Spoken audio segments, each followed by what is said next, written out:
My name is Reesheda Graham Washington, and I am the CEO and Principal Consultant of RGW Consulting. RGW are obviously my initials, but RGW also stands for Reimagining and Generating Wonder, as this is typically what we help organizations to do around all kinds of things as it pertains to organizations, strategic planning and development, community development and transformation, and oftentimes with a focus and a centrist on diversity, equity, and inclusion. This morning is no exception to the rule, as we will be working with the entire village of Glen Ellyn and its constituents to examine the ways in which we are already up to goodness as it pertains to diversity, equity, and inclusion. And also we will come alongside Glen Ellyn to help us to continue to think about innovative ways to get curious with ourselves about how to further integrate diversity, equity, and inclusion into the work that we do across the village. So thank you all for being here. My associate lead consultant, Mickey Grace, is also on the call and with us for the journey today. She's serving as a process observer and also ensuring quality on our end. And another one of our associates, Benjamin Henning, will be joining us shortly. As typically, these meetings are held on my Zoom link account.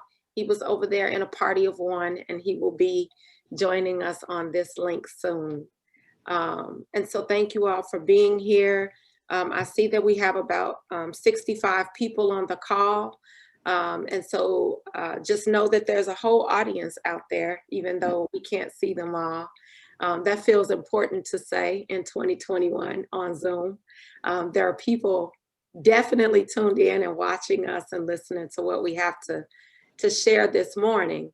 And so without any further ado, I want to just take a minute to name all of the folks who are on the call and give you a quick moment just to say good morning and welcome your community into the space. So we have Mark Franz, who's the village manager, Andre Wright, who is the treasurer on the board of trustees for the Glen Ellyn Public Library. We have Brian Caputo, who's the president of the board for the College of DuPage. We also have Melissa Kachowski, who's the superintendent of District 41, Dr. Raquel Wilson, who's the assistant director of student services for District 87 for equity and diversity. And then finally, last but not least, we have Melissa Cunningham, who's an instructional coach for District 89. I would be remiss to name that Dawn Bussey is also on the call with us this morning, and she serves as the executive director of the Glen Ellyn Public Library. And I suspect that we will have a representative from the Glen Ellyn Public Library. Julia will be joining us momentarily. She is actually logging in now, so we'll see her in just a few moments. So she's with the Park District, Reesheda. She's the Park District representative. What did I say? The library, you're fine. Yes. Yes, I'm working on it, Mark. It's right here. It's right here. It's coming. So the Glen Ellyn Park District, yes. So Julia will be joining us, and also Ben, who's a consultant for RGW, will be joining us as well. And so we'll start with Mark, and we'll just take a couple minutes to go around and allow each of you to speak to just a 1-minute introduction and why this work is important to you, to loosen us up a little bit. Clearly I need it. I suspect you all do too.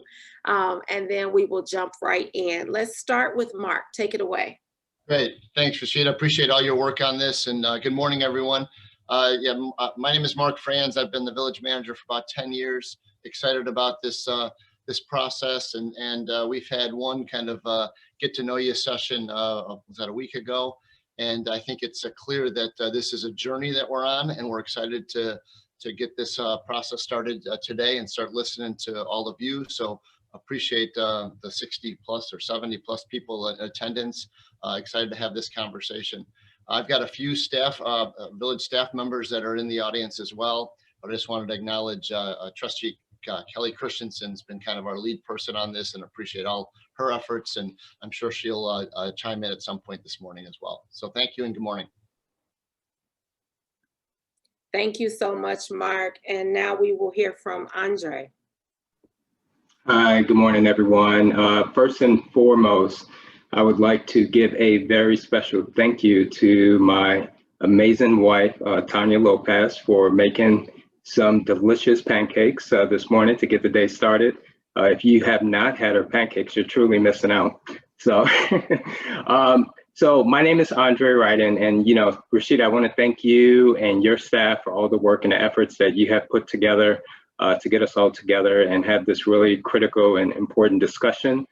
I serve as the treasurer and library trustee for the Glen Ellyn Public Library. I wanted to share a statistic that I came across from the Gallup poll. So it states that 45% of American workers have experienced discrimination and harassment in the past year. So I think if you dig deep into that statistic, I think that really underscores the importance of why we're here today. So I look forward to the discussion that we're going to have and sharing some really great information that everyone else will also share today on the call. Thank you so much, Andre. And now can we hear from Dr. K? Take it away. Good morning. Just want to wish everybody a happy Saturday. You know, we've been sharing some of the conversations that happened at our last meeting internally, and just looking forward to hearing where today is going to take us. Thank you so much. And now we will hear from Melissa. Hi, everyone. Good morning. And first and foremost, thank you for allowing me to be part of this process today. So I work in District 89 as an instructional coach, and we've been in the process for the last few years of going through an equity audit, but also continuing to look at our practices with diversity, equity, and inclusion. So I really look forward to not only sharing what we're doing and getting feedback, but also what other organizations and schools are doing as well, so we can continue to grow as well. So thank you for having me. Awesome. Thank you so much. Dr. Wilson. Yes, good morning. Good morning, everyone. Special shout out to my Glenbard folks out there all over the 9 communities actually that we serve. And I'm here representing our great superintendent, Dr. Larson, as he is on another call. And that's also important in our work.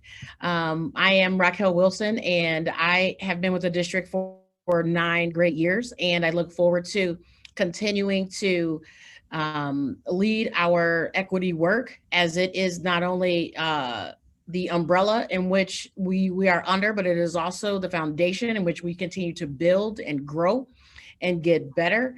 And each student, every student, deserves all the resources that we have to maintain and accelerate their success. And that means all means all, right? So I appreciate the opportunity today and look forward to learning and growing with you all. Awesome. And Julia, you feeling ready to jump in here? You're muted. We're just doing quick introductions and talking about why this morning and this work is significant. Yeah, thank you. I'm really happy to be here this morning representing the Glen Ellyn Park District. I am a board member, and I'm really interested in talking about what we're all offering and how we can work together to make that work. In particular, the Park District is offering wonderful things, but sometimes the logistics, we need help with the logistics to help everyone take part. So that's what we're hoping to achieve in particular. Thank you, and look forward to it. Thank you so much, Julia. And finally, we will hear from Brian. Take it away. Thank you, Reesheda, and thank you for facilitating this session for us. A special shout out to the Glen Ellyn Public Library, who took a lead role in coordinating this whole program. I have to clarify that I'm the president of the College of DuPage. The chairman of our board is Christine Fenney, and she is on the line in a great support of our equity program. I've been at the college about 4 years, the president for approximately 2 years, and we've had an interest in equity from the very beginning. So we're just pleased to support this community effort and look forward to what everyone has to say about their equity efforts throughout the community. Thank you so much for that clarification. All right, well, we have everyone, and thank you all for what you've shared also. There's a question also in the chat for the panel about the Butterfield Park District and whether or not they will be joining the call. They will not be joining the call today as a part of the panel, and that's a conversation that we could definitely take deeper offline. If they should be a part of this journey, we certainly would love to extend the invitation. But for today, we know for certain the Butterfield Park District will not be a part of the panel. Thank you for your question. All right, and so now we will jump into what will essentially be 7 to 10 minutes per panelist, as each one will share what each entity represented on the panel is up to as it pertains to diversity, equity, and inclusion. You can talk about whatever you think is most important for the community to hear as it relates to the work you're doing. Obviously, you're also welcome to be transparent in sharing where the challenges and boundaries might be, where some of the roadblocks are that you might have experienced, as well as what you might continue to be curious about.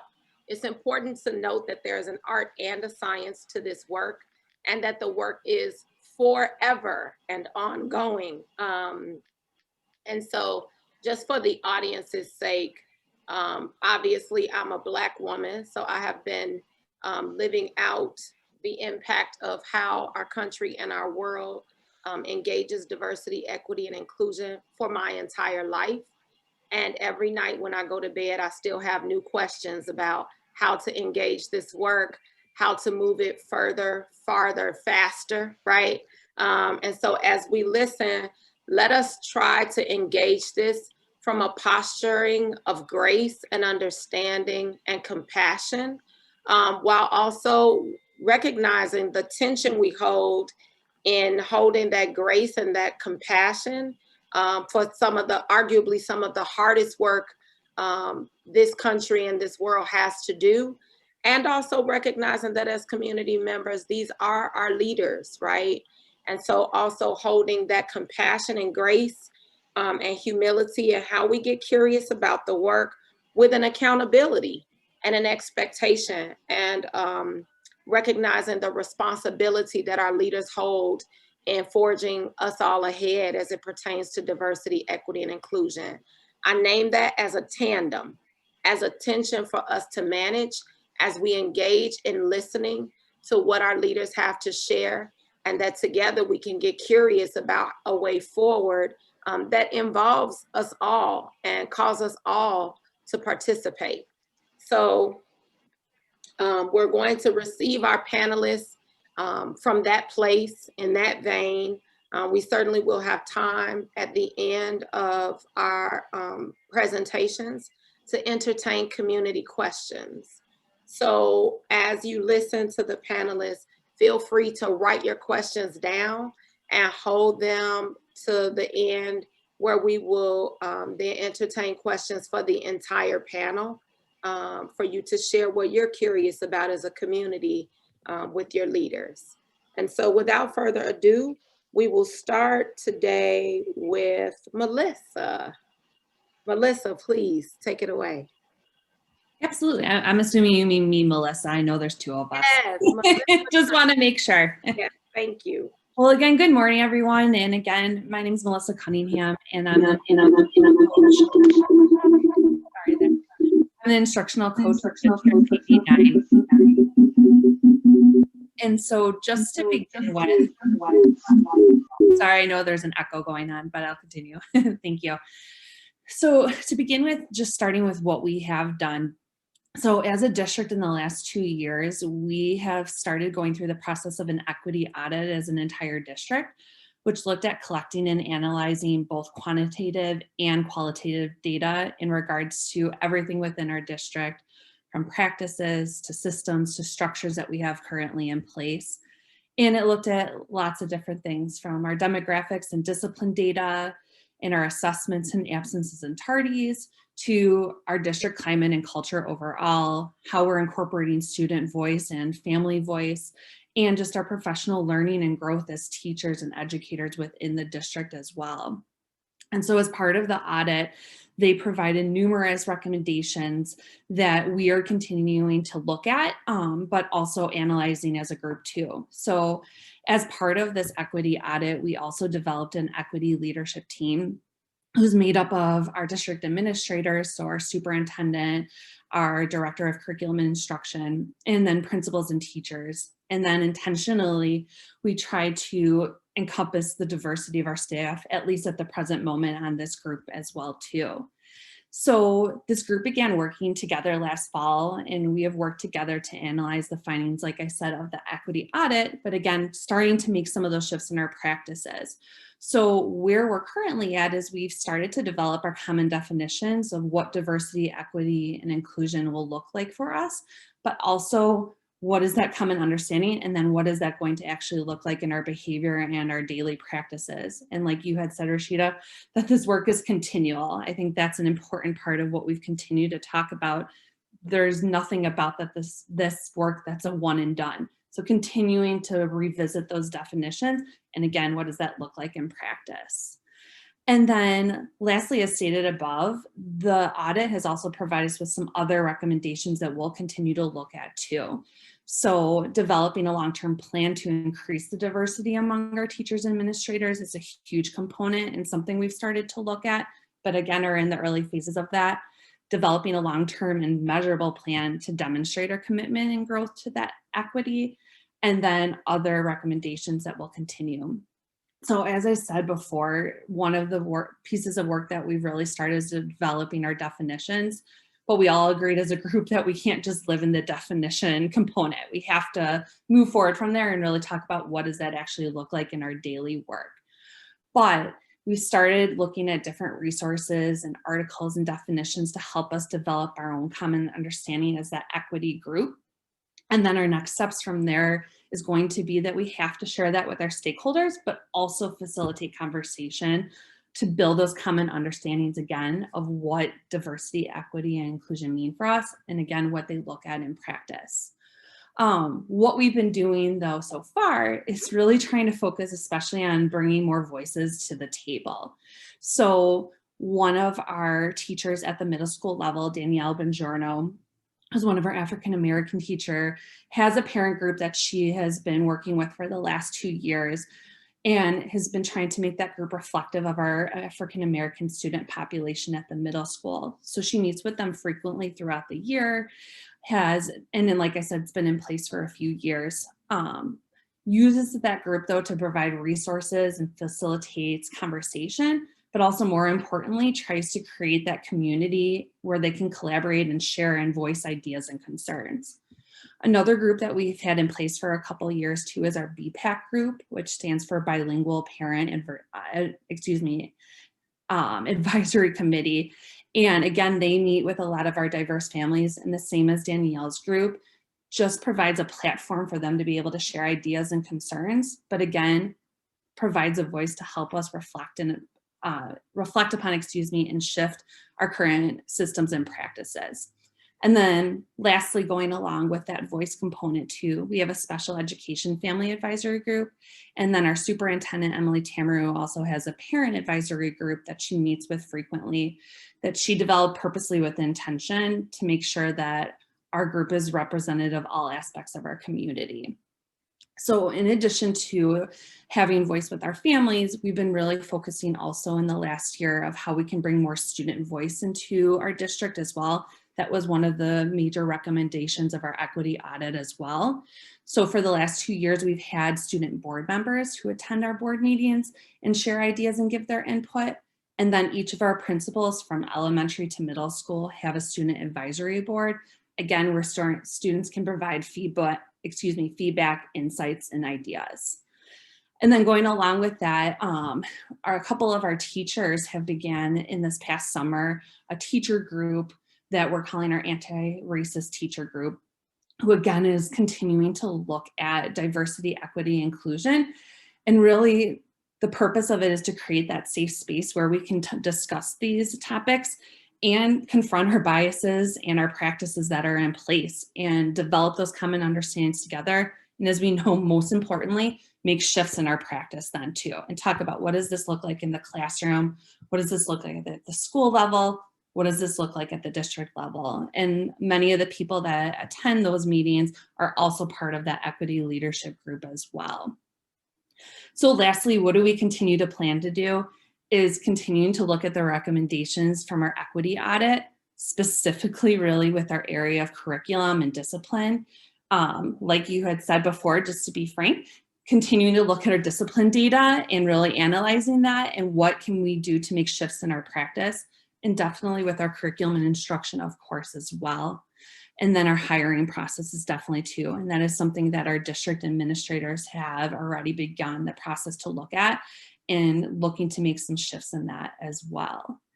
So that's kind of where we're at right now. And between students, families, and teachers, we realize that obviously this work is multifaceted and we can't do one step at a time. So we need to really focus on how can we divide and conquer and really focus on multiple areas at once and continue from there.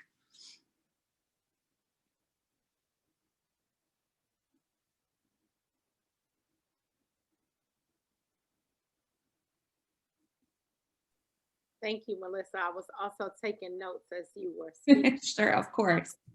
As I will be RGW, and maybe I probably should have mentioned this to the community, but we will be also taking all of the listening that we do across this process and compiling an after action report for a comprehensive report for all of the agencies of Glen Ellyn who participate.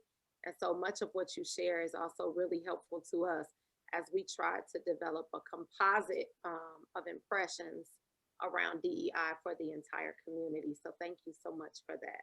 Perfect. Thank you so much. All right. Thank you, Melissa. Now we will hear from Dr. Wilson.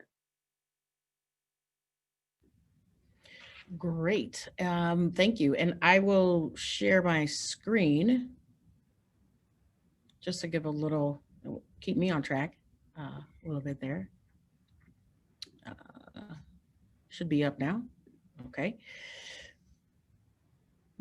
All right. So in my role in the district is always, I think any role in the district is multifaceted, right? And we always have had the opportunity to really look at all of our students and really have an opportunity to pair with each building, each of our 4 high schools, and look at our data to ensure that we were on the right track and serving each student for what they needed. So our equity journey began officially in 2008 with a great partnership with over 70 community members, maybe some of you that are on this call today, that really kind of started our opportunity to look at what key areas really make the most sense. That also coincided with, at that time, No Child Left Behind, and where were we in regards to meeting those different metrics. And so we identified key areas to look at specific groups of students, to look at how our Black students were faring, how our Latinx students were faring, what did it look like in the comparison. And at that time, that's when that term achievement gap was so prevalent, right? And we have evolved from achievement gap to, opportunity gap, and also consistently and saying at the same time, eliminating all gaps, because that's on us.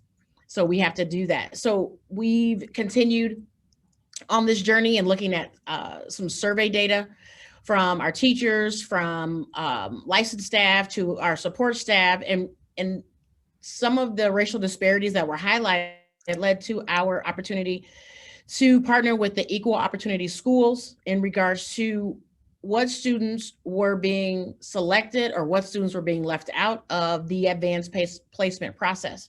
And if you are familiar with advanced placement, you know that that is an opportunity for students to level up, to earn college credits while they're in high school. It's really an opportunity to show students what they can do, and an opportunity for us to continue to highlight and grow students, right? That's the business that we're in, growing our over 8,000 students in Glenbard, 52% of which are students of color. And so we know in our journey as we continue to move forward that what our classrooms may have used to look like, what maybe the community may have been used to, again, this is an opportunity where we have to look at not only society, our country, and say, what are we doing for each and every student, not just the students who possibly come in with, they may, traditionally, the student may have done this, right? Because if we're predicting the academic disparities, that is not equity.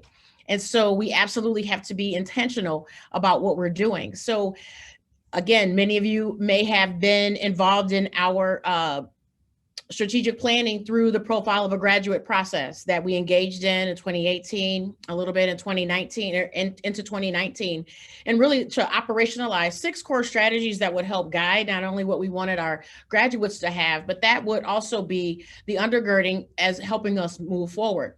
It was very easy to come up with the 4, communicates, collaborates, thinks critically, creates. We also have it, our graduates will be self-empowered. Yes, those kind of seem like it fits. But if you were at that meeting where we were kind of going back and forth about what that last component would be, and it was embraces diversity is where we landed. And that embracing diversity component has really been, I believe it was an eye opener. It was very affirming to me as a Black woman in a large organization. And I really felt like the conversation, I believe, became normalized around diversity, equity, belonging, and not being initiatives or being these, these one-offs, but it really became a part of how we see us doing things day to day. And so we, shortly after that, we began a partnership with the Pacific Education Group and started having staff trainings in regards to courageous conversations around race. We started with race because that is the one thing when you walk into a door, that is what you see. And then that allows us to, once we're comfortable with those conversations, and as we're having them at the same time, we're also looking at what are those other pieces that intersect with our students. What right? What's the ability, how they identify from a gender standpoint, and all of those pieces that intersect with our students are super, super important. So with this, our current and future work, we look at these 5 areas to help guide and help streamline what we are, the areas that we really focus on.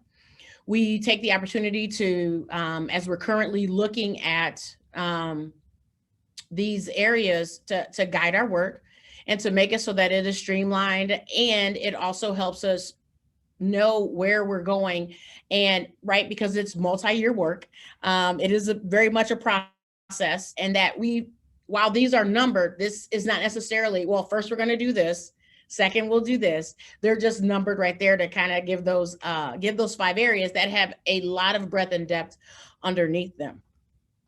So one of the things that we were able to get accomplished right before we went out for COVID, and it truly was a silver lining, we had the opportunity to meet with our student groups at all 4 high schools in affinity groups. So when I say affinity groups, I mean they were the same racially, but then had other intersects, whether ability, athletes, non-athletes in fine arts, band, on the LGBTQ spectrum, LGBTQIA spectrum. And so we really had an opportunity through some particular questionings to get into what does a student need to belong when they step foot on our campus day one, because that belonging piece, and while it's sometimes hard to quantify, it certainly shows up in other areas if students don't feel like they belong that first day. And so that has led us to, and the reason I have student voice, climate, and culture highlighted, because this has been a specific area that we've been able to focus on during the pandemic, knowing that we will continue to focus on that, but we've really been able to bolster some opportunities for our students at each of the high schools, right? And this is, right, a reminder of our why. When you think about students, you think about growing that next group of students, and we think about the fantastic poet laureate, the youngest poet laureate at the inauguration this past week, but all of her work, right? It's just a great reminder to me, and I think collectively, about why we're doing what we're doing. And so I leave you with that, and I look forward to questions on the other end. Thank you so much, Dr. Wilson. And I think in the spirit of cohesion, we should hear from Dr. K next, as we keep all of our education information tight and closely knit. Let's hear from you, Dr. K. Thank you so much. Okay, I'm going to try not to repeat some of the work that's been done. I think there's a great deal of crossover between the school districts, a lot of commonality of things that have happened. So I'm going to try to focus on some things that are maybe a little bit unique to us where we're at right now. So a few years back, District 41 commissioned an equity audit. And as a result of that audit, there was work done through our Department of Teaching and Learning and Student Services to start really looking at instructional materials, assessment practices and tools, and really start to put a focus on removing barriers and bias from what we do, what we put in our schools, how we assess kids, and how do we allow all kids to be successful. With where this has gone now, as I mentioned it the last time, the board has charged our strategic plan work and committee that really represents a great cross-section of the community and stakeholders, and includes students, both past and present, and student board members. We too have student voice on our Board of Education. So it's a great cross-section of our key stakeholders. We did put the work on pause. It was impacted by COVID. And so I guess one of the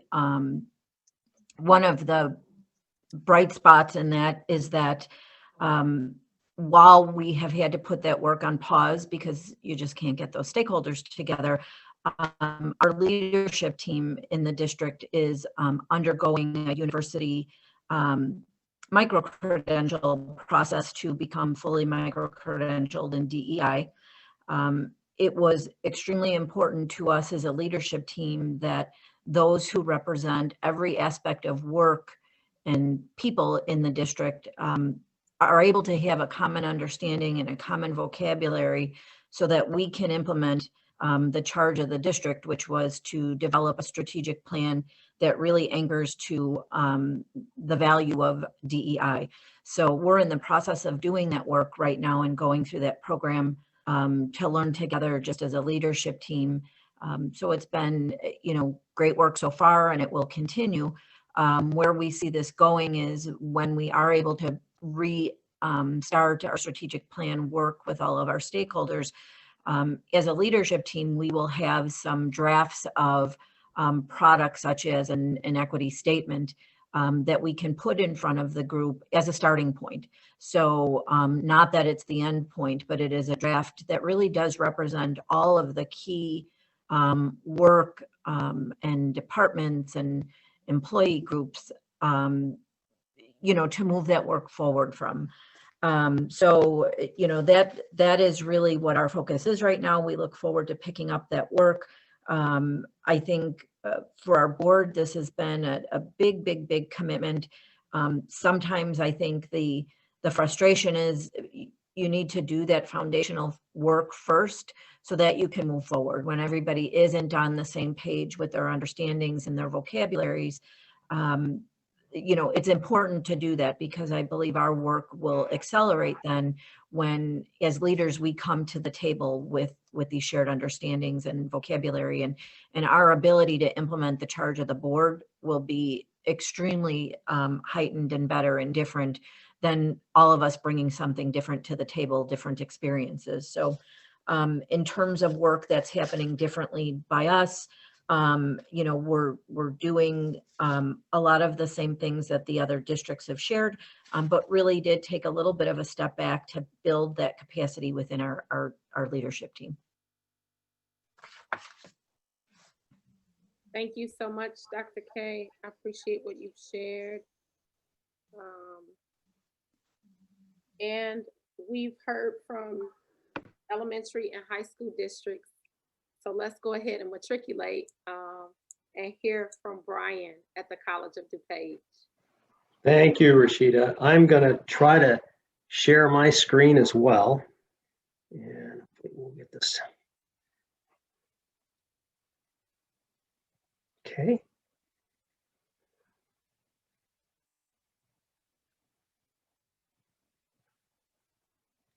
There we go. Hope you can see that. See the screen. Very pleased to be able to talk about the equity work of the College of DuPage. This journey started really at the beginning of 2019. We started thinking about what an equity plan might look like. In about September, as I'll explain, that same year we got our first draft of a plan together. Equity is a very serious consideration at College of DuPage, and in fact, our Board of Trustees has added equity as an explicit value of the institution. And then what we did, we developed a new strategic plan, strategic long-range plan as we call it. Equity is embedded in each one of the 4 pillars that we have at the institution. That is student success, arts and culture, economic development, and organizational development. And it's a little bit beyond the scope of this presentation, but you probably can imagine how equity really can fit in each one of those areas. Most of what I'm going to talk about here has to do with the student success piece. So how we really got a lot of momentum in our equity program is we joined the Illinois Equity and Attainment Initiative. Illinois is not doing really well in its equity work as a whole. Generally speaking, we rank 46th in the nation, that is Illinois, with 50th being last place. We're 46th in terms of the graduation gap between Black and white students. And what the Illinois Equity and Attainment Initiative does is it's a companion program to, excuse me, companion program to the P20 initiative. P20 is a group of K-12 and higher ed institutions that are trying to raise the number of Illinoisans who have some form of high quality credential by the year 2025. So this would be such things as certificates that are useful in the marketplace. And I will add that COD offers 170 different certificate programs, associate degrees, bachelor's degrees, or higher. Right now, over the course of 15 years or so, Illinois has made progress, and right now we're about at 51% of the state's population has that, working population has that sort of credential. But certainly more can be done, and what this Illinois Equity and Attainment Initiative does is it is a companion to try to close some of the achievement gaps between students of color and under-resourced students, and try to get more of them across the finish line in terms of education. When we talk about these under-resourced students in higher ed world, that's Pell eligible. Those are the students that don't have some of the resources that others do. And it also focuses on Black and Latinx students on our campuses. So what is ALEA really all about? It focuses on achievement gaps, and it's the signature initiative. ALEA, Illinois Equity and Attainment, is the signature initiative of the Partnership for College Completion, which is a not-for-profit organization in a group of about 28 different colleges that are trying to close the gap between whites and students of color and under-resourced students. So we joined this initiative in 2019 and was very helpful to us in terms of structuring our program. And it aligns very well with our Pathways program within the institution. Pathways for us is a global program, multi-faceted, that is trying to get students where they want to go. That is, what school do they want to go to next? What kind of degree do they want to get? Where do they want to go in terms of their job objective? And we try to structure programs to get them there with all the supports, the counseling, the onboarding. It's a very multi-faceted, and equity is a component of that overall program. We do have a leadership team, which is comprised of our senior administrators and other key individuals, but also within our committee structure for Pathways, we have an equity and access team that focus specifically on trying to help us implement our equity plan. I should mention, we've got a lot of talented people on that equity and access team, to include its chair, Jill Salas, one of our English professors. So we're quite proud of the work that that group is doing. We like to show this slide to try to help individuals understand what equity really means. So some might think that equity is equality, that is giving everyone the same opportunities to get where they want to go. Well, that's good, but it's really not enough to help students who have kind of started out behind. So when you look at the right half of the slide, you see in that stack a number of things that certain students have a bit of an advantage, whether they've had scholarships or their parents have been educated, so they kind of know how education works and can coach their kids along. SAT, ACT tutors. Research shows you take those classes, you study hard, you're going to do well on the ACT or SAT. Or socioeconomically, are you in the middle to upper class?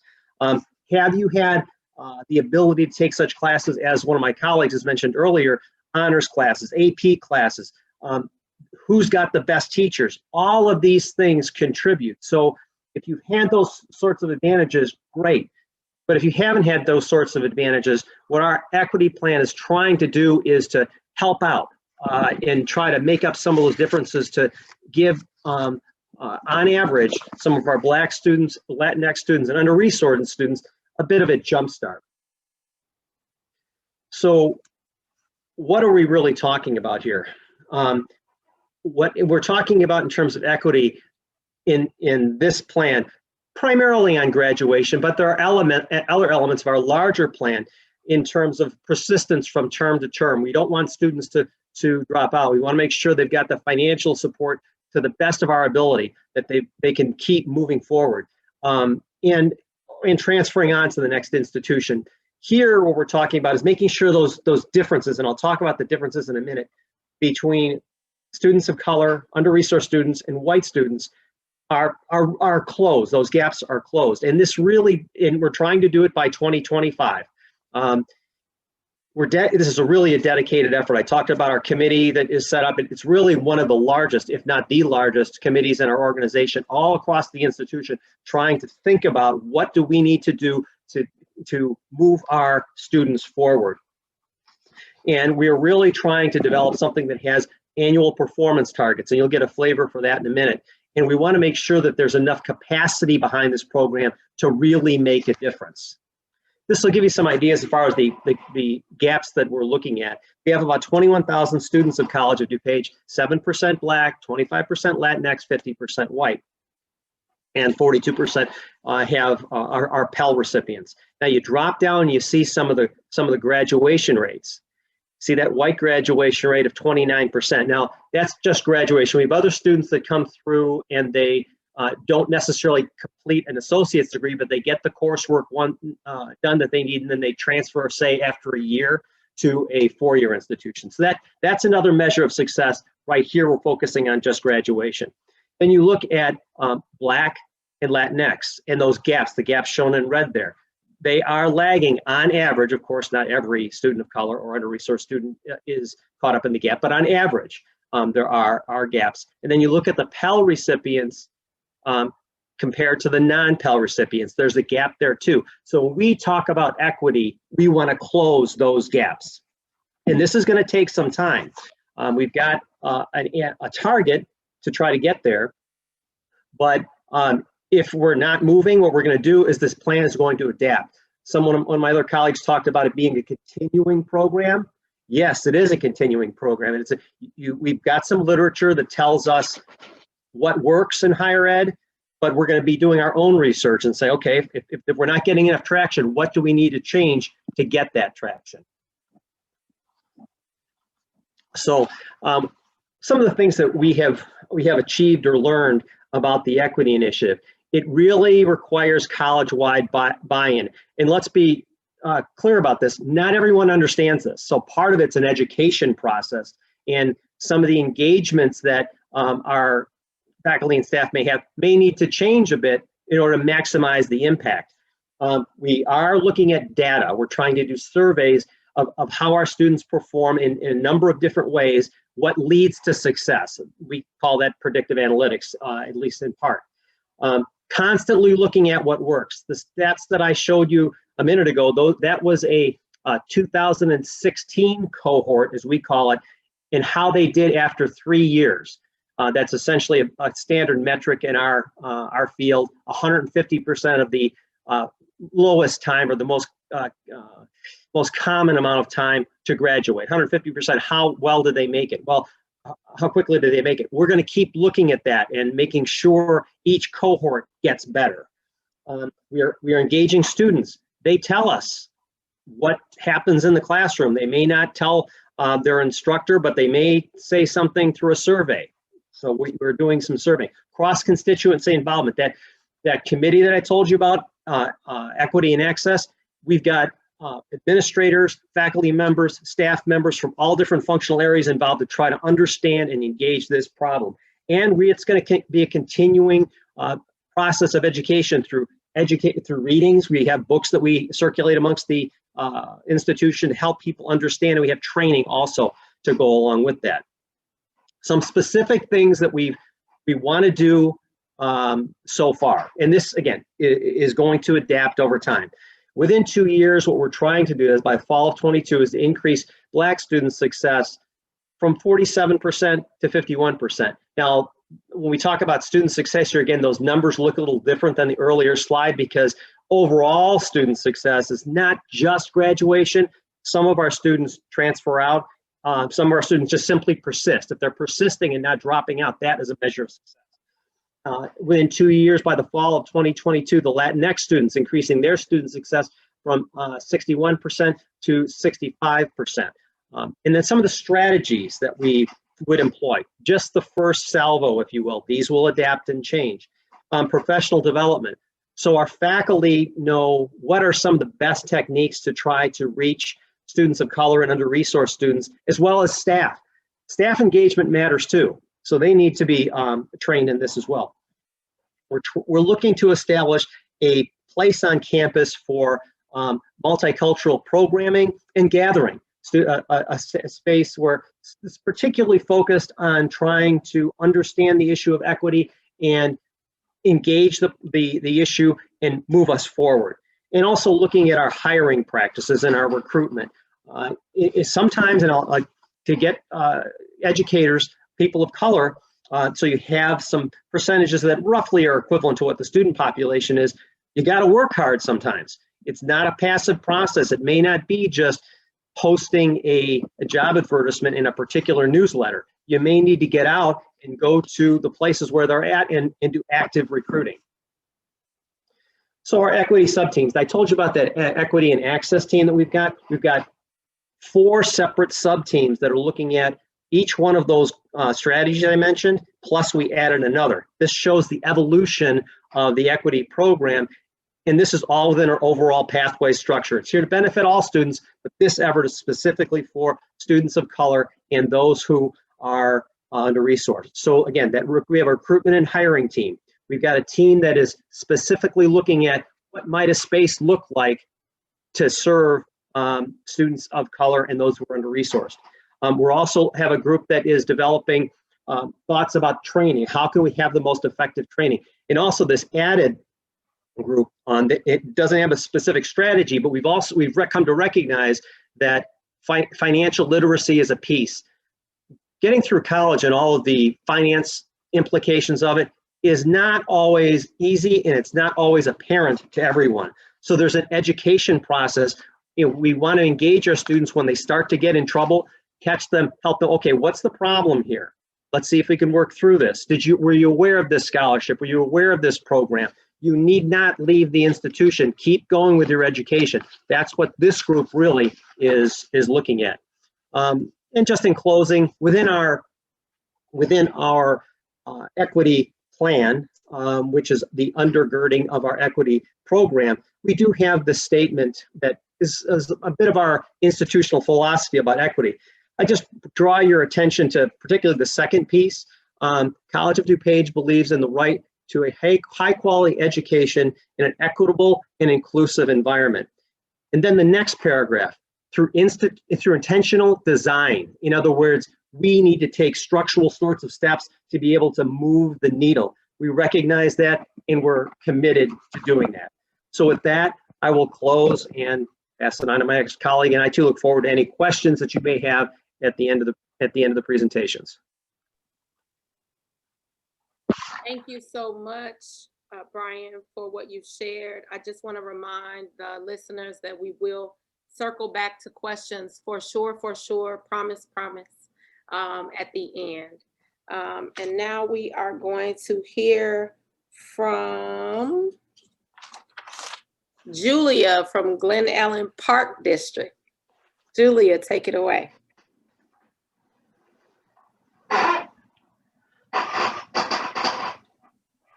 You gotta unmute yourself, Julia. Thank you.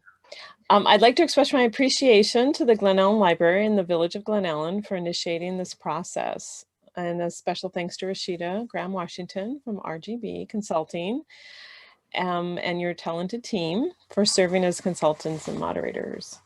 I'm honored to be part of the discussion and look forward to learning from our constituents and striving to improve so the Park District and the community can better serve all its members. I've been a board member of the Glen Ellyn Park District since 2009, and I have been watching a lot of the evolution of these kinds of issues. The Park District was established in 1919, and our mission is to foster diverse, community-based leisure opportunities through a harmonious blend of quality recreation programs, facilities, and open space, which will enhance the quality of life into the future.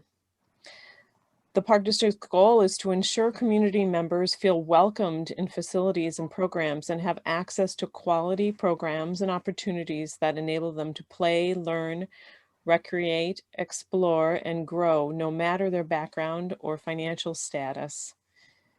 For one to benefit from the many services, programs, events, and activities that the Park District offers, one must be able to be informed, to be able to access them, and be able to participate. So it might seem simple to inform people, but educating the public about what we offer is a really ongoing, particularly regarding the dissemination of information and community awareness. This can be particularly difficult for those residents that are most vulnerable and in most need. So to do so, many resources and opportunities are utilized, including the website, the Park District website, extensive Park District email list, promotional materials, mailers, social media outlets, community outreach, and collaboration with the school districts, 41, 89, 87, and local service organizations like the Glen Ellyn Children's Resource Center and the Central DuPage Kiwanis Club. Even with these many available resources, it is still a challenge to connect with those potential residents in need. Regarding other efforts to provide access and inclusion, our longstanding partnership with the Western DuPage Special Recreation Association, also called WDSRA, has created integrated opportunities for those participants with special needs for nearly all Park District programs. This collaboration enables the special needs community to attend and participate in activities while receiving inclusion services and support at no charge. The assistance and support vary depending on the needs of the individual and can range from adapted materials and equipment to providing support staff to offering specific programming and services for the special needs community. For the active adult population, several services and programs are offered, such as income tax assistance in partnership with the AARP and rules of the road classes with the Illinois Secretary of State, as well as a variety of low-cost recreation, socialization, and enrichment opportunities. Some of these are senior lunches, fitness classes, day trips, senior-only lap swim at the pool, and cards and bingo. Our facilities, which include the Ackerman Sports and Fitness Center, Sunset Pool, which is just a summer pool, outdoor pool, Village Green Garden Plots, and Holes and Knolls Mini Golf, offer reduced rates for seniors to encourage participation in wellness, recreation, and socialization. Both our fitness centers accept silver sneakers and other insurance-based memberships. The addition of outdoor pickleball courts with indoor play has been very popular with the seniors as well. As mentioned previously, the Park District is committed to equitable access to programs, recognizing that some residents are unable to take part due to financial hardships. We have a financial assistance scholarship program. This program helps economically challenged residents of all ages by providing full to partial funding for programs, events, and athletics. Eligible households receive up to $400 per person per year, which enables them the opportunity to engage in programs through the district. In 2019, the scholarship program benefited 177 local families. We also give out hundreds of pool and Ackerman Sports and Fitness Center memberships annually. Moving forward, the district is looking to improve the financial assistance program through fundraising, which would expand the funds and increase awareness. We would also be interested in translating application materials into Spanish, work more closely with key personnel at the school districts. In addition to the scholarship program, a program is in place that extends the resident rate to students who attend Churchill School but do not reside within the Glen Ellyn Park District boundaries. A special scholarship fund is available for Glen Ellyn Children's Resource Center participants, and it provides financial aid to participate in our recreational and travel soccer programs and other Park District activities. The soccer participants are also provided transportation and equipment if they need it. So transportation to be able to participate is particularly important in these areas and still needs to be addressed. The Park District welcomes more partnerships that could increase awareness of the financial assistance programs and help with the transportation. And so we hope that this DEI project will lead to more partnerships. Each year, the district also provides an ever-growing variety of complimentary events and programs open to everyone with no charge. These free offerings range from events like Family Fun Night, July 4th, afternoon festivities, and other smaller programs, nature walks, story times, and we do that with the Glen Ellyn Public Library and Park. Children, youth, and adults and of all ages need safe and equal access to quality parks to exercise in. We have 365 days a year, 29 parks open, over 4 miles of trail, and more than 263 acres of open space. In addition to playgrounds, we also offer other amenities, skate parks, basketball courts, athletic fields, fishing pier, etc.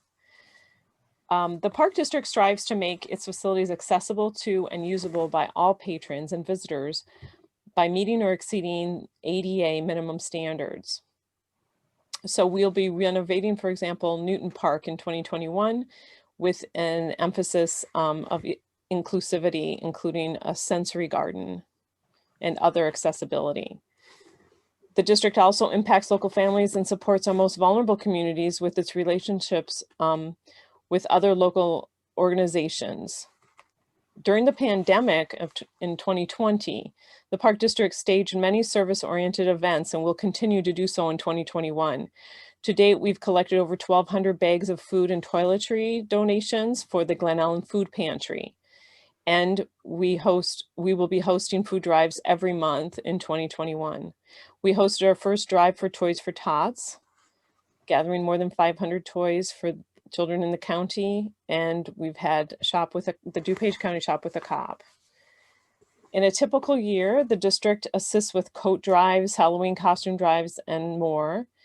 And the blood drive has been particularly successful, and we will continue having that monthly through 2021. As a park district, we recognize and understand that diversity in the community brings great richness to the quality of life in Glen Ellyn. The park district works to assure that the diversity of our residents is considered when developing our programs. And so, for example, in the Glen Ellyn Summer Dance, the Frida Kahlo Paint and Sip, and combined WDSRA and Lakers Travel Soccer Day of Play events. And we'd like to do more of those, and we just like to have more partnerships and more knowledge of how we can do that.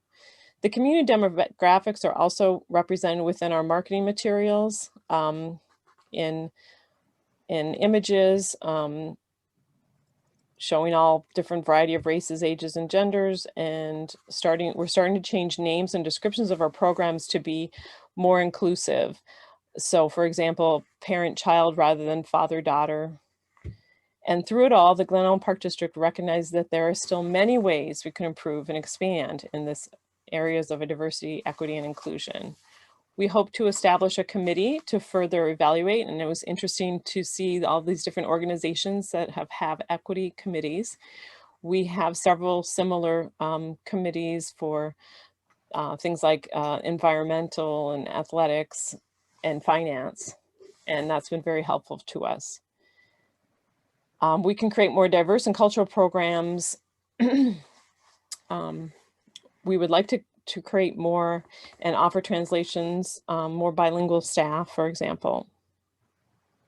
This process and engagement with other local agencies, community organizations, and residents will be an excellent opportunity to learn more and assist both the Park District and the community in moving forward on improving and addressing diversity, equity, and inclusion within Glen Ellyn. Thank you, Reesheda and Don, and everyone else taking part, and especially thank you to our community.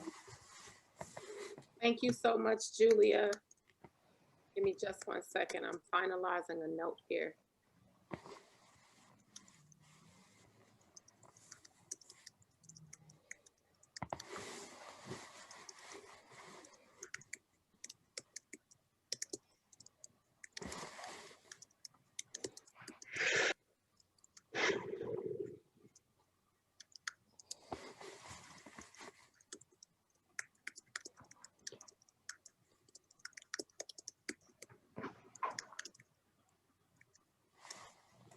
All right. Thank you all for your patience. And thank you, Julia, for your comprehensive presentation. We are getting down to it. Let's hear from Andre, Treasurer on the Board of Trustees for Glen Ellyn Public Library. Hey, thanks, Reesheda. I'm really happy to share that a lot of the diversity, equity, and inclusion work that the library has underway has actually started a number of years ago. So starting in 2017, the Glen Ellyn Public Library reformulated the Diversity, Equity, and Inclusion Committee so that staff across multiple departments could complete an accessibility project for our members who were differently able. In the summer of 2020, as a response to the senseless murders of both George Floyd and Breonna Taylor, the committee, they decided to expand its scope so that all diverse identities and voices could be heard.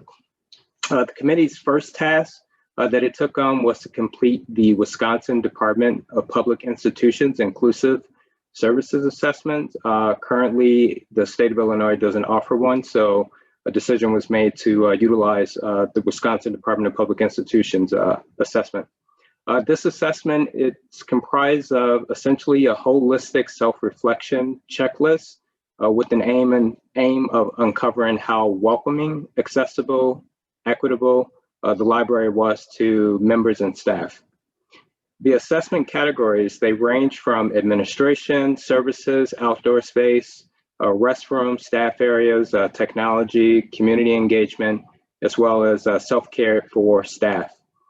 The assessment then ranked the responses given and provided tangible examples of how to improve our building's inclusivity. It served as a benchmark to know that we were making forward progress. Based on the results of that completed assessment, I wanted to share some of the completed actions that were taken. First, we made one of the outside picnic tables wheelchair accessible. Second, we have started an author audit of adult materials where we are seeking for diversity in our authors. We have started a diversity audit of youth picture books and are continuing this audit into other collections. We have purchased some books in Braille, which is a system of touch reading and writing for blind persons in which raised dots represent the letters of the alphabet. We have added a diversity statement to our employment opportunities page of the Glen Ellyn Public Library website. We had the DEI committee share suggested books, movies, blogs, and podcasts to the rest of the staff during the in-service. This was also shared with the Board of Trustees. Recognizing the need to provide library card assistance to families and individuals with demonstrable economic hardship living in unincorporated areas of the Glen Ellyn area, the Glen Ellyn Public Library created what's called the Open Books, Open Doors program, starting in 2002. The Open Books, Open Doors is for low-income families who live in unincorporated Glen Ellyn or in unincorporated towns other than Glen Ellyn who have a student attending school in District 41, District 89, or High School District 87. These individuals will be issued a library card and be able to take advantage of the vast library resources that are offered. As part of the Zoom meetings, we have also adopted the closed caption feature, which enhances accessibility for those who have hearing impairments. We have activated our subscription and provided all staff with access to the Homelessness Training Academy. One of my personal favorites, we have launched our Let's Talk Race kits, which are available now for checkout. These are kits that are included. They have curated materials, books, conversation guides, tips, and outside resources with the goal of initiating relevant and educational family discussions. We have also added the use of pronouns in staff email signatures. Last but not least, and following a trend that many other libraries across the nation have been following, is that we have eliminated late fees on return materials, which based on our knowledge has a tendency to disproportionately affect those representing lower economic status. Moving on to what the library is currently doing, I would like to share with you some exciting initiatives that are currently underway. First, we are working on a staff lunch and learn program that is scheduled to be held on February 24th on the subject of unconscious bias. We are also currently working on a land acknowledgement statement recognizing the Native American Indians who inhabited the land in Glen Ellyn before us. We are investigating opportunities for additional grant funding, which will help support our continued diversity, equity, and inclusion programming. As some of you may know, for several summers now, the Glen Ellyn Public Library has participated in Summer Food Service Program, which is supported by the Northern Illinois Food Bank. Through this partnership, the Glen Ellyn Public Library has been able to provide nutritious meals for children in the community at no cost to the library or to the children joining us. This service is available to all children 18 and under on a first-come, first-served basis. Along with their lunches, families can also receive snack packs for their children. To help provide these snacks, the library relies on the continued partnership of several organizations, including the Kiwanis Club of Glen Ellyn, Glen Ellyn Cares, and the Glen Ellyn Food Pantry. Looking ahead in terms of the future, the last part of the presentation, some of the initiatives relate to the programming that the library is offering, will offer, and continued support for our diversity, equity, and inclusion initiatives. It is the policy of the Glen Ellyn Public Library to develop and maintain a superior collection of materials. As part of the library's continued support of our DEI initiatives, we will be updating our collection policy to ensure that the language is reflective of our community input. The library also plans to create a social media campaign to recognize why the library avoids hosting programming on specific days and to reflect more holidays that our community as a whole celebrates. The library will be holding a staff and board winter reading challenge, which I understand is now underway. In terms of programming, on February 5th, from 10:30 a.m. to 11, the Glen Ellyn Public Library will host a virtual program titled Diverse Voices Storytime. This is an interactive story time for ages 3 and up that celebrates Black boy joy and Black girl magic. Taking place on March 23rd from 6:30 p.m. to 8 p.m., there will be a Native American advocacy roundtable where we will learn about the strong Native American presence in our community's past, present, and future, as well as how to actively continue to support Native peoples. In addition to this roundtable, there is another one which will focus more so on social justice. In April of this year, the library will be offering a virtual art program where participants can learn to paint like Frida Kahlo. Research shows that youth service library staff in both public and school libraries recognize the need for professional and personal knowledge related to race and racism. Staff in our youth department will participate in what's called Project Ready, which is an online curriculum site that hosts a series of free online professional development modules for public youth services librarians, for those who are seeking to expand their knowledge about race, racism, and race equity. The library plans to also host a fall signature program that will be based on the feedback received from the community during the DEI project. Finally, the board will continue to work closely and in tandem with the library director and staff to see that as part of the strategic plans, diversity, equity, and inclusion initiatives will be given a priority. So although there are always opportunities for improvements, I hope the information that I shared with you today makes you feel as proud as I am that our amazing library continues to be on the forefront of making sure that everyone, regardless of our differences, will always have a seat at the table. And Reesheda, I'll close in a question that you had mentioned or you had posed. You mentioned what are some of the challenges and boundaries that may be presented to us. I think one of the challenge in particular that may also apply to all the other panelists is that how do we continue to push the conversation forward in light of resistance?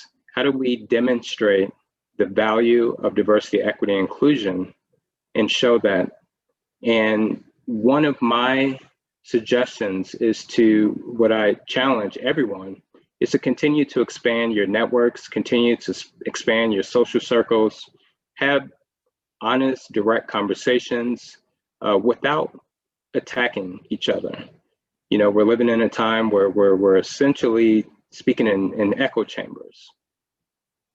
We have to stop that. We have to be able to communicate on a very civil level and respect our differences and respect just where we're grounded in terms of our differences. So thank you. And that's everything that I wanted to share. Thank you so much, Andre. I appreciate what you've shared and the honest, with which you shared it, particularly at the end. This is not just, I mean, it's different from the data work and the budget work and, you know, the finance and operations work that we do. This is undeniably also heart work. And I think it will be important for us to continue to hold that and to uplift that. So thank you. Thank you for that acknowledgement. And last but not least, we will hear from Mark Franz, who is village manager for Glen Ellyn. Take it away, Mark.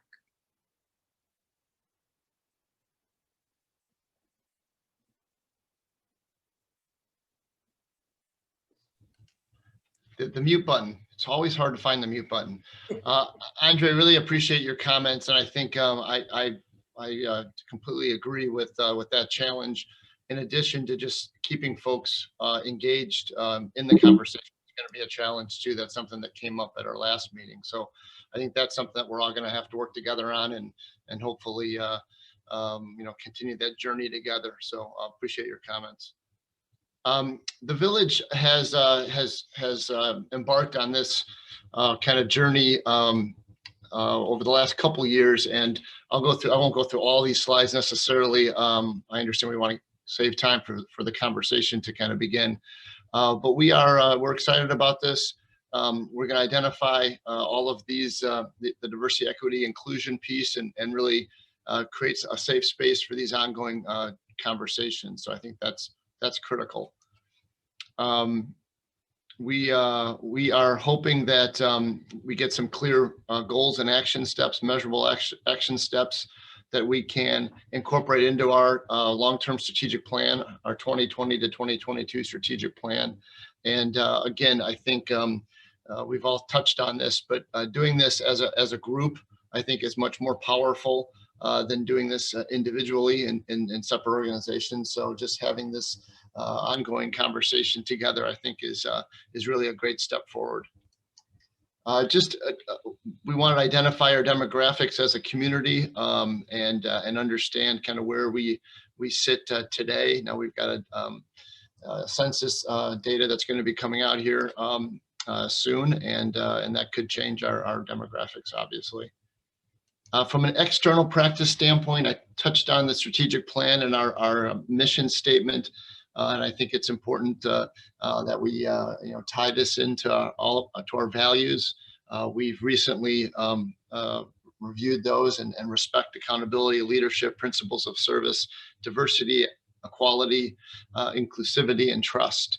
And we, in 2019, the village board passed a resolution reaffirming its support for a community free of racism, hatred, and bigotry in all forms.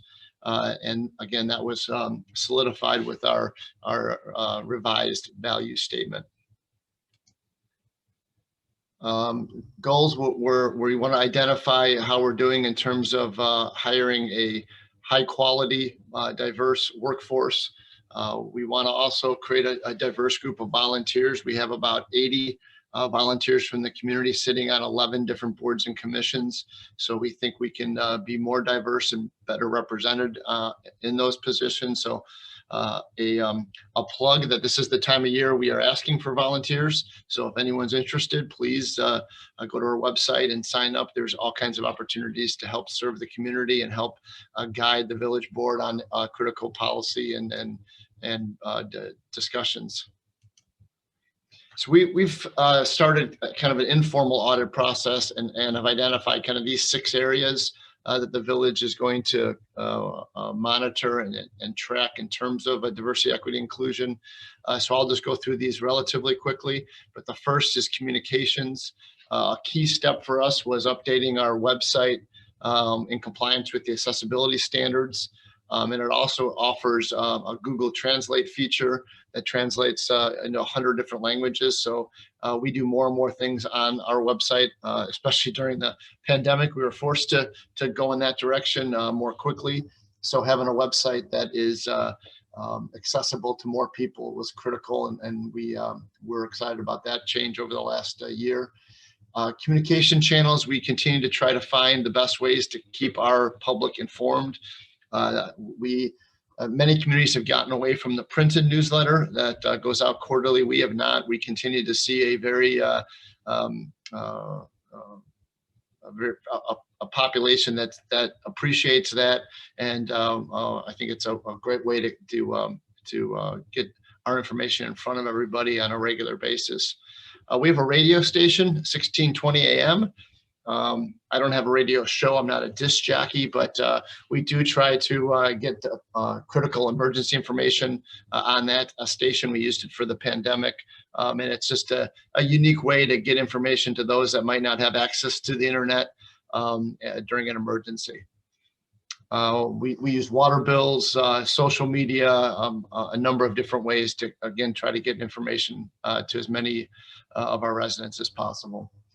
Senior outreach, we have 2 employees that focus on our senior population. I think there's opportunities. Julia mentioned the Park District programs.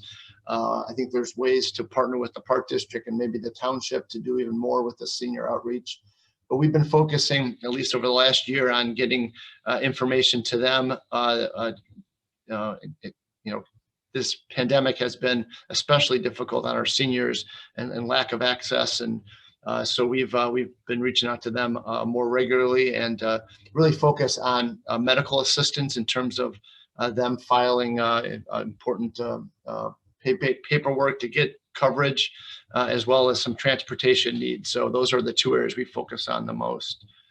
And youth services, this is another area where I think we can probably expand and partner with the schools and Park District to do a little more for the youth. But we do have a process where they can serve on our boards and commissions and get a little taste of what being a volunteer and an elected official feels like.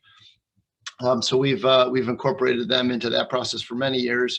They also had a separate section of our streetscape project. We're in the process of designing a complete revamp of our downtown, and we had a separate group, a survey for youth, because they're some of our best customers, and I think there's opportunities to do that more, to engage with the youth. If it's the grade schools are the learning initiative, where we pose questions and the youth help us come up with some answers. And I think the PBLs, I think there's an opportunity to continue that process. Criminal justice is a critical component of this as well. The police department is a very customer focused department, always has been.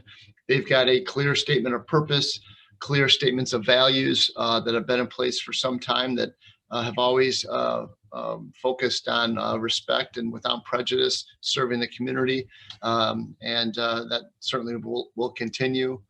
Public engagement is important as well. We've got a volunteer fire and police commission made up of 3 volunteers that handle all the entry-level recruitment and promotions in the department.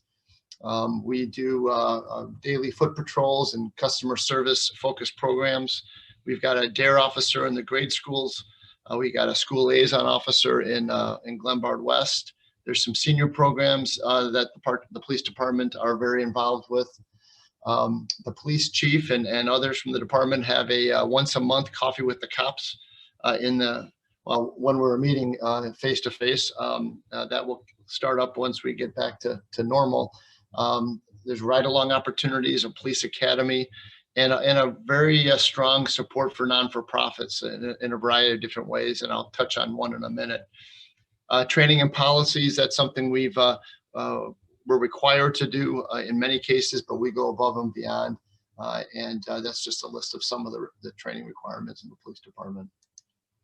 Community development, economic development, we have obviously a robust business community, and we are in the process of updating our long-term comprehensive plan. Last time it was updated was 2001, so that will guide future development in many ways. We have just started a conversation on affordable housing, and we'll be looking at putting a task force together to help drive further conversations and identify some goals to also incorporate in our strategic plan. The state requires 10% affordable housing for each community in Illinois. We exceed that. We're about 16%, but that's only one aspect of looking at a diverse housing stock. We want to reevaluate some goals and again try to incorporate that into our strategic planning. We also provide ombudsman services to ensure that new businesses, growing businesses have, if we can eliminate barriers to their success, we want to partner with the Chamber, the Alliance, Choose DuPage, Innovation DuPage, the Business Development Center. The College of DuPage has been a leader in so many ways. We've had a great partnership with them on that. The Glen Ellyn Library offers so many unique services to the businesses. So partnering with all of our business support functions, I think, is an important aspect of this, and we want all businesses to have the ability to succeed. Health and environment, again, engaging with the youth in the community. We've recently started a mental health teen suicide prevention work group. There was a program Thursday night on train safety, for example. But there's some opportunities there to strengthen that partnership, and the village board approved some additional funding to the Glen Ellyn Youth and Family Services to help with what we all know is going to be a growing mental health demand given this pandemic and all the potential long-lasting impacts that's had on our youth. And again, I mentioned the DARE and School Liaison Officer. Those are police positions that are working with the schools every day. So I think that's a critical component. Strengthening partnership with non-for-profits. Our religious leaders are great ambassadors for the community and are leading in a lot of these equity, diversity, equity, inclusion initiatives. So we've started to partner more with them. We try to, I don't know if it's a monthly meeting, every other month, the religious leaders get together and we're a part of those meetings, and it's a great way to learn from them and also keep them informed on our initiatives. So I think they're a piece of this puzzle as well. We have embarked on a community grant program for next year. We used to do some of this funding for non-for-profits a few years back, and then we went away from it. And now the board has pledged some funds to help our non-for-profits. They're struggling as well, and their missions are so critical to the community that we'll be funding a grant program and offering some financial assistance to those agencies this year and probably for the foreseeable future. Human resources, we certainly want to kind of reevaluate where we are in some of our training initiatives. We want to take whatever goals we come like that are established from this process and put them into our recruitment process, our training process, and our employee retention process. So we're excited to be able to kind of assess where we are and get some more measurable goals in the human resources area. Infrastructure, I mentioned the streetscape project for the downtown. We're really excited about that. That is it's long overdue. We haven't really invested in the downtown infrastructure in some time, and we know we have some barriers to accessibility, and we've got to replace all of our sidewalks. We're going to be adding some 17 more handicap parking spaces in the downtown.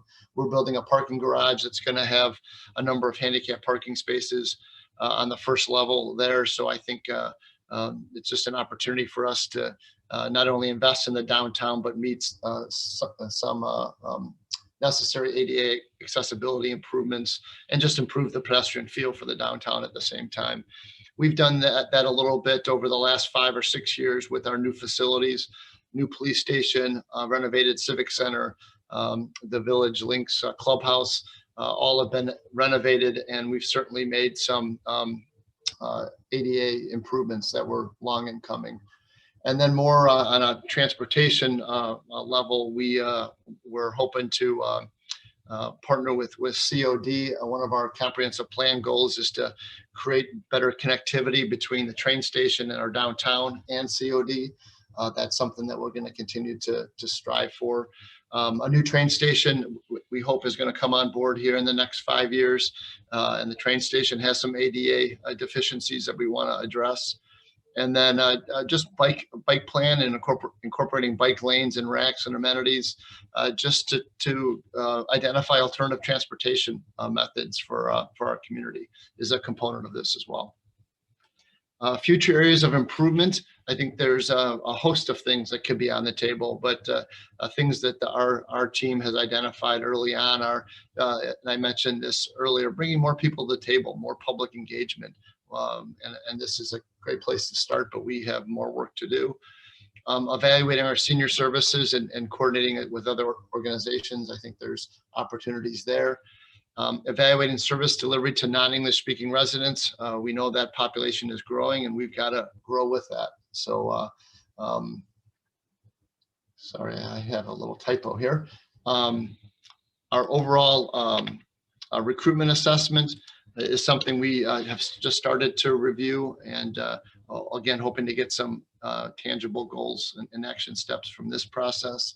And then training is something we think we can partner with our Glen Ellyn Volunteer Fire Company and Police Department and do some ongoing training.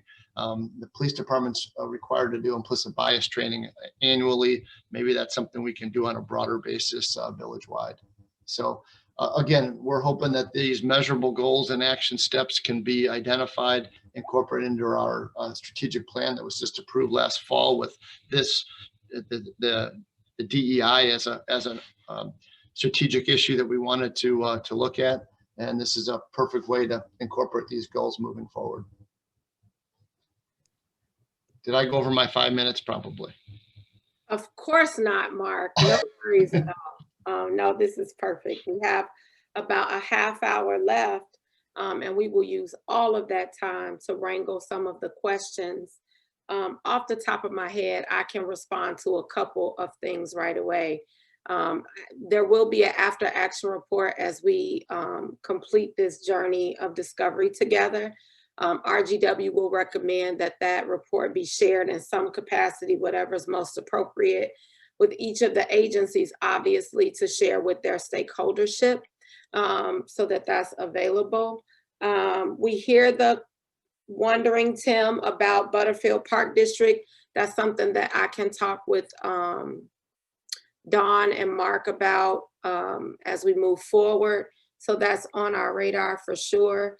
The other thing that I want you to know, a couple things. One, we will not get to all the questions today, but all of the questions are being compiled by my team and they will be included in the after action report, as many of the really good questions you're asking are going to continue to be relevant. So we will capture those and include them in the report. There will also be community listening sessions on January 26th. So we will continue to glean from the community those questions that you might have.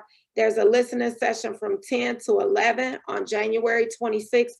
There is an identical listening session from 7 to 8 on January 26th. Both of those community listening sessions will be held on Zoom. And I would ask that someone would share the link to the Glen Ellyn library calendar, as that is where you can find the information to sign up for those listening sessions on January 26th. On January 28th, from 1 p.m. to 8 p.m., there will be affinity groups being held also for us to continue our listening and mining for information around initiatives around diversity, equity, and inclusion. That same link for affinity groups will be on the Glen Ellyn Public Library site. And I can also share that link as we get into the questions. I'll put that link in the chat so that you can go there to get more information on how to participate on the 26th, on the 28th in an affinity group that's right for you. And then on January 30th, from 9 o'clock to 1 o'clock, we will have a strategic work session where all the community members can come into that space. And from 9 to 1 for 4 hours, we'll start to devise ideas, strategies, and plans.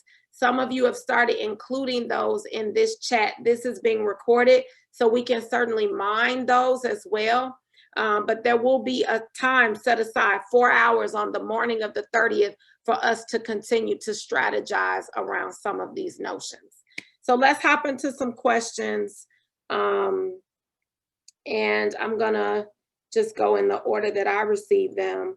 So Melissa Cunningham, where do families voice concerns and ideas specifically with grade school level District 89? Where do we go to voice concerns and questions about ideas there? Yeah, so as we had talked about before, so we have an equity leadership team that is in the process of looking at our equity audit. And slowly we are going through the equity audit findings and then discussing what next steps we need to take at our board meetings. So these are going to be a continual part of our board meeting conversations. You are more than welcome to reach out to our administrators at a district level or even at a school level, excuse me, depending on the question. But also, as I said, these will be continual conversations that we're having at a board level. So attending those is also appropriate as well if there's questions that you have. Thank you so much, Melissa. This question is open-ended for anyone to respond to. There's a request for the panelists to address your capacity in responding to pushback for this work around diversity, equity, and inclusion. How are you handling or responding to pushback? Anyone?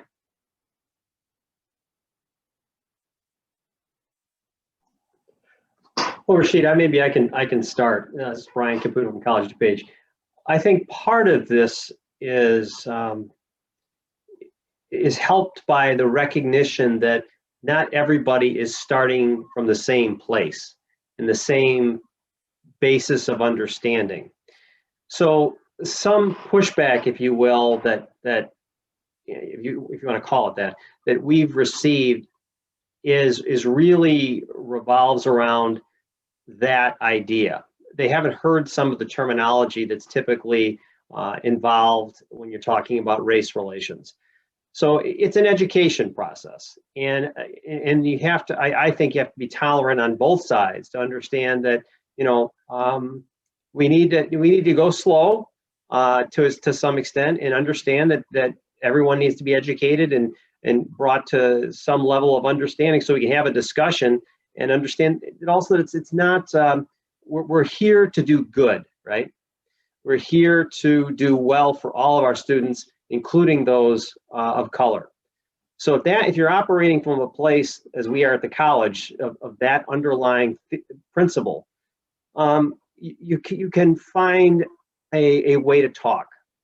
So I would say that's what we're doing. When those question what we're doing, we have a bit of understanding that they just haven't been exposed to some of these issues. Thank you so much, Brian. Anyone else want to share on that pushback question? Because it really is not a matter of if, it's more a matter of when it happens.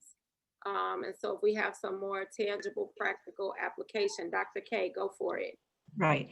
I think part of that is this work happening on such a large scale across the district, across the community. One of the things we talked about last time was just creating those safe spaces for. Your sound went out, Dr. K. We can't hear you. Can you all hear me? Yes, it's something on her end.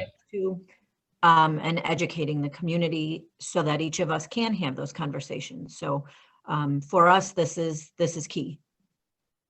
And the this and that you cut out for a little bit. So when you say this is key, what's the this?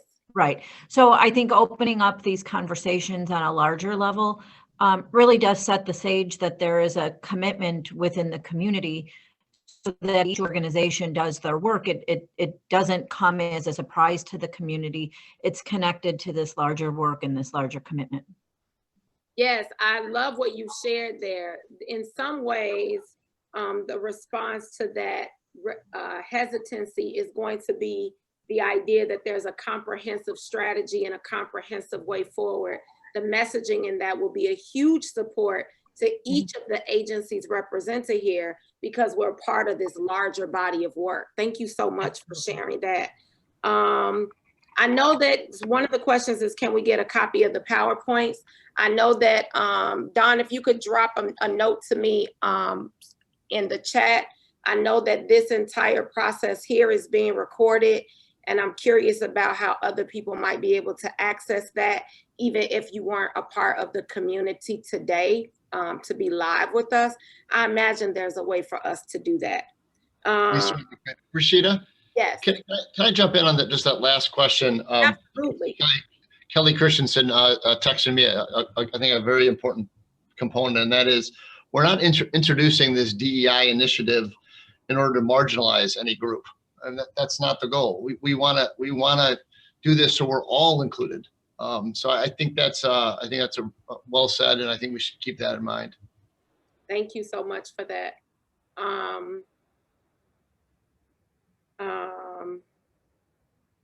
So there's this question. There's the statement that culture eats strategy for breakfast. What do you think can be done to shift a culture that is resistant to these kinds of changes? I'm not sure how you want us to jump in, but I'm happy to jump in. I loved that comment and I couldn't agree more. So, again, part of this bigger work is about, establishing priorities and setting expectation. Culture's everything, within an organization. So strategies are just a list of things that you may do, but it's establishing a culture that's going to move in that direction. So, it's about, making those expectations clear. It's about educating people and giving the supports that they need, but ultimately holding people accountable within your organization that this is what we're about. And so sometimes people have to make a tough decision about, maybe I no longer fit what the culture of this organization is. Maybe sometimes the organization helps you figure out that you don't fit within that culture, but it is about setting an expectation and educating. And it certainly doesn't happen quickly, but, absolutely right. I mean, you can't get to the strategy work until you set the stage with the culture. And Very well said. Oh, Go for it, Dr. Wilson. thanks. And if I could jump in, right? As an educator, I am determined to ensure that our students have the opportunities that they need to be successful, not only while they're with us pre-K 12, but after, and whatever that pathway looks like for students. And so are we affirming students, right, in that culture steeped in belonging, equity, diversity? Does every single student feel that embrace when they walk into our organizations, when they walk into our schools, our businesses, all of these, each other's homes, right? And have we done a really good job, whether it's as educators or the parents or the guardians of the day during the school day? Have we really done a good job of providing the multiple opportunities for students to be able to talk with different people, share different perspectives, share stories? Do you share stories with only the group of people that you feel comfortable with, that maybe are your neighbors, or do you intentionally make opportunities, whether it's, in the library, walking downtown, waiting for the train? Do you just say, hey, how are you? I noticed that pin you're wearing. What opportunities exist for us to normalize the conversation around who we are and what we want to be as a larger community? Because for Glen Ellyn to go from a project to diversity, equity, and inclusion is steeped in every single thing that we do. I believe that, I think the pushback is sometimes sometimes there's a hold on, well, I want it to be the way it's always been because that's worked for me. But I want you to know that someone, as a Black woman coming in and out of the community, I also want to know that there's an opportunity for me to be affirmed. There's an opportunity for BIPOC families, students across the spectrum to be affirmed when they walk in and out of this community. Thank you, Dr. Wilson. If it's okay, if I could add to that, but to echo what Dr. Wilson and Dr. K said as well, I think, as Dr. K had mentioned before too, it's building that foundation and understanding together, but also at the same time, it's making sure that we're providing opportunities for voice throughout that process as well. And obviously the component of is the strategic planning, but without that foundational piece and understanding together, it's really hard to get to those specific strategic steps that we need to put in place too. And I think, again, with what Brian Caputo was saying too, is that understanding that everyone is coming at this at a different entry level, but at the same time, we have the same values and beliefs that we're holding each other to, knowing that we need to get to that component.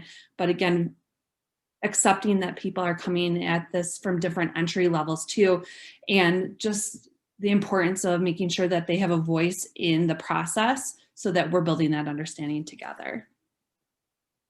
Also, just know we're about at the midway point of our total trajectory together. Again, there are still 3 more connection points, one of which will be an affinity group that particularly listens as it pertains to the LGBTQIA+ community. So even if you haven't heard some things this morning, recognize that those affinity groups are going to mine for those particular subsets of historically, intentionally, traditionally marginalized people groups to mine even more specifically and deeply into their interests on the 28th of this month, which is next week, okay? I think that there are some moves to possibly put this, with speaker approval, this recording on YouTube so that people will have access to it beyond today. It will also be on the library website. We will have another session. This is the leadership session. We're going to have an organizational session that runs through a similar framework from 1 o'clock to 3 o'clock. We're going to take an hour break and then come back and do organizations and give them an opportunity to share what they're up to from 1 to 3. So if you could tune back in, that would be great. Also encourage others to participate. This is still us mining for all the things we need to consider as we move forward in this work. There's a question for the schools. How are we making sure that people with different and various faith backgrounds feel like they belong? And I know this is kind of a tension to be managed with the separation of church and state. How will you all respond to ensuring that there is respect and that they're not silenced? Any one of you, please jump in.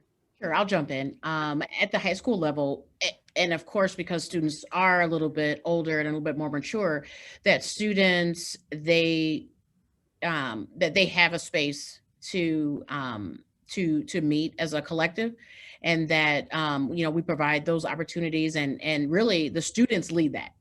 And so that allows us that opportunity, that we're not, encroaching with, the separation of church and state is there, but we're also saying, yes, of course, that is a huge part of you. And again, allowing students to bring their full and total selves into our buildings is what we will continue to work towards. I might jump in. Similar to the high schools, we do have a recognition that all faith groups are accepted. We have specific organizations, student organizations, where they can meet and they can discuss and matters related to their faith. It's not that it's an institutional support per se, that we don't promote it in advance, that we make it available and students on their own organize. You did ask sort of another question. I think there was an embedded question, seemed to be at the end of your statement about voices. Voices are heard. The College of DuPage has a very robust freedom of speech policy, and what we're trying to help all college community members is that help them understand their voices are welcome. They are heard. We are trying to be tolerant, and sometimes that's not always easy. Some folks don't want to hear what other folks have to say, but we're trying to make sure people understand that this needs to be a safe place for speech, and we need to respect each other. Thank you so much, Dr. Caputo. We appreciate that. I want to ask another intersectional question that was put to us. How can the school libraries work together on these initiatives that the public library in Glen Ellyn is so powerfully organizing and initiating? Any intersections and connections that you can speak about there?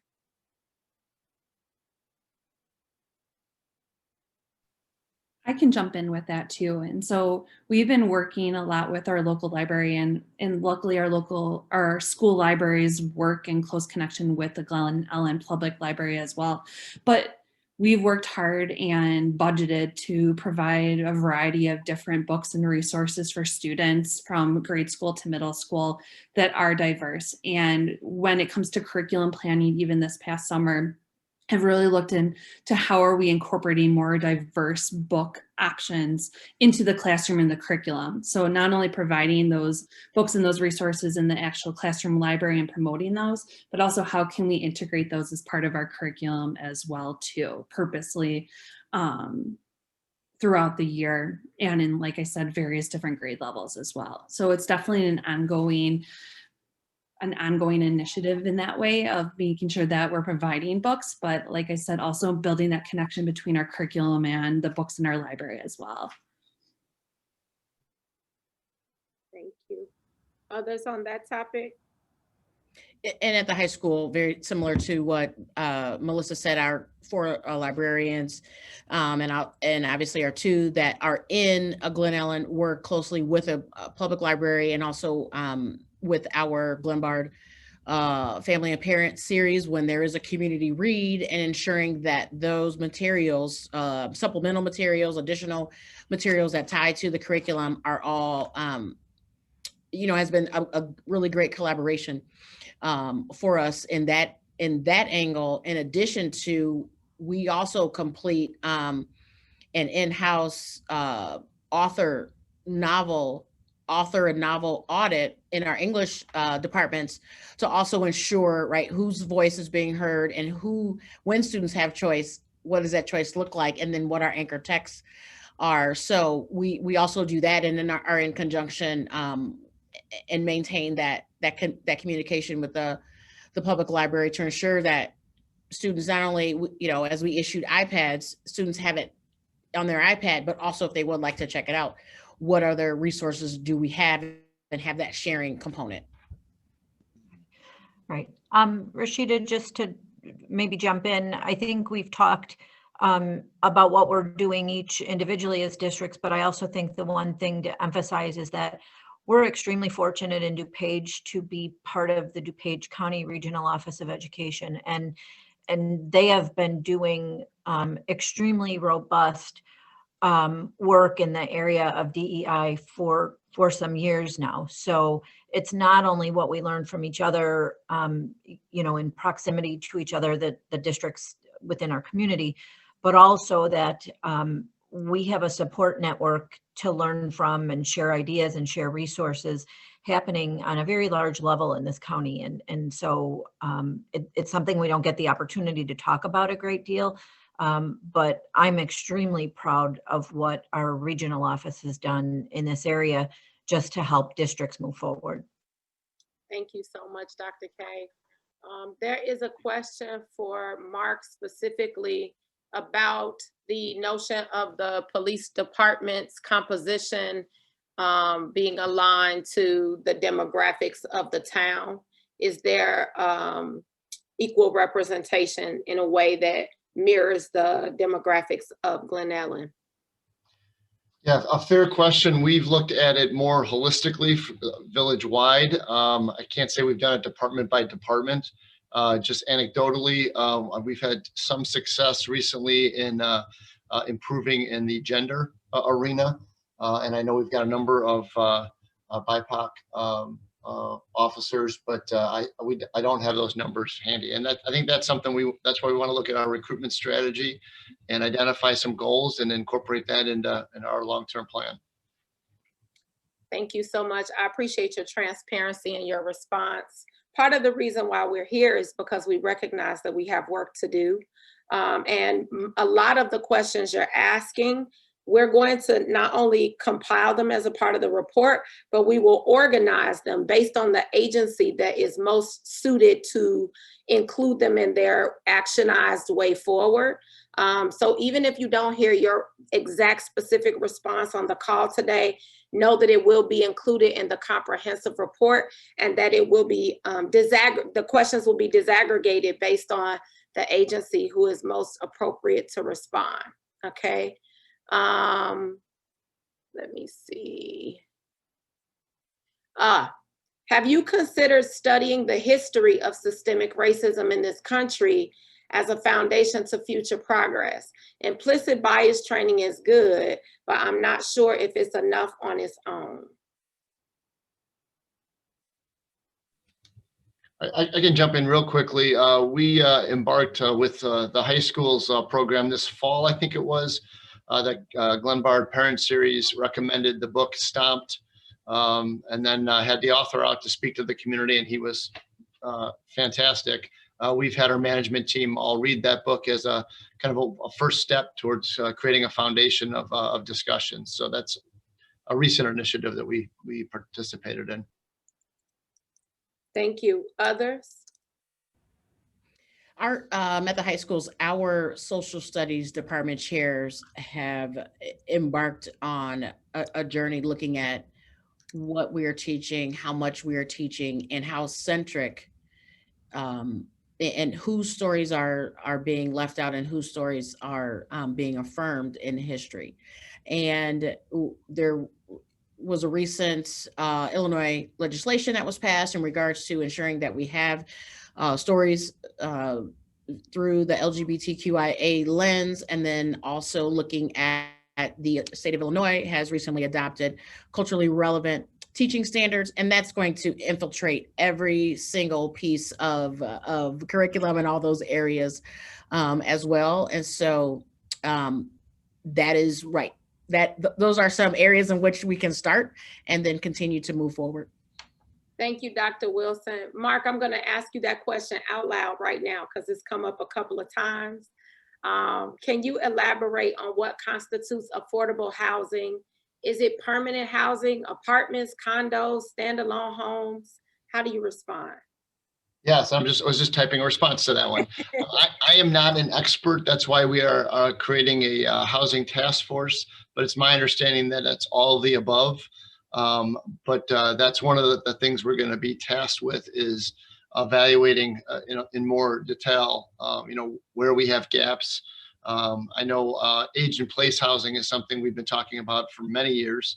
Anecdotally, again, we don't have necessarily data points, but we know some of our seniors are downsizing and leaving town because they can't find housing. That's also an issue we want to address. So we've got some work to do there, and the board started that conversation. I think it was in November, and the next step is to put a task force together and go from there. And Mark, just a quick aside, I can't remember Michelle's last name, but she's the executive director for Housing Forward in Oak Park. She would be a wonderful resource. And so some of what is going to be beautiful about this is that RGW does this work all over the country.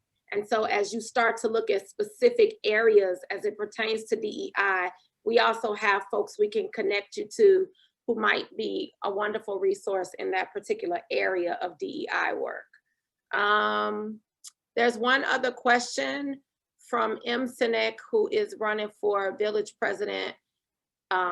They say, I would like your collective input on what is the one thing we can do now at the municipal government level to promote diversity, equity, equality, and inclusion in our village. I'm going to leave this one wide open because this is a perfect ending question.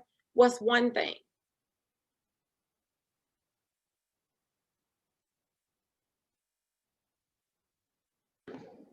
Maybe I'll start, Reesheda. I think at least one part of this, and we kind of use this phrase on campus, is understanding that this is a bit of a movement, not a minute. So obviously we've had some national tragedies occur that have gotten certain people very focused on this, but that kind of attention can dissipate very quickly, and that's not what you want, right? If you're really earnest about the equity work, this is something that is a very methodical, long-term effort. So I think persistence is a part of it, and incorporating what I said earlier, understanding not everybody's at the same place. So part of that persistence is bringing everybody to some sort of common understanding and moving forward with strategic goals in this regard. That would be my reaction. Thank you so much. Anyone else? Hey, Reesheda, I'll jump in. I think just at a baseline level, I think we just have to start speaking to each other. I think we have to be honest, transparent, and candid about the discussions that we have. I think we have to have a baseline for where to start and where do we go from here. And I think once we have that baseline, then we can input suggestions and how to move forward. But I think just starting off, we have to talk to each other, and we have to talk in a way that we're open, we're not criticizing, and just be candid about and honest with yourselves and what we need to do to move forward. I feel like that was the tandem, right? Dr. Caputo certainly lent us to the strategic institutional way of looking at what we've done and where we're headed. That's certainly a strategic aspect of the work. And Andre pulled us right back into that personal heart work that we're going to have to engage in: vulnerability, authenticity, transparency. Those two pieces will always be significant, and we will have more tangible, practical application responses to that question as we move forward in developing the report. I want to just close us out by saying the work is already happening. RGW is here, but you can hear from all of the panelists this morning that the work has been happening. Some of the panelists started as far back as 2002 and what they've shared. And so I want you all to know that this is not a new thing, that Glen Ellyn has been at work at this, and now we're doubling down in our efforts. And so let's applaud each other in that as we continue to do what we know is an arduous task ahead. Thank you all so much for joining us. We look forward to some of you coming back in an hour. Go eat a good lunch, and we'll see you again at 1 o'clock. Thank you all so much.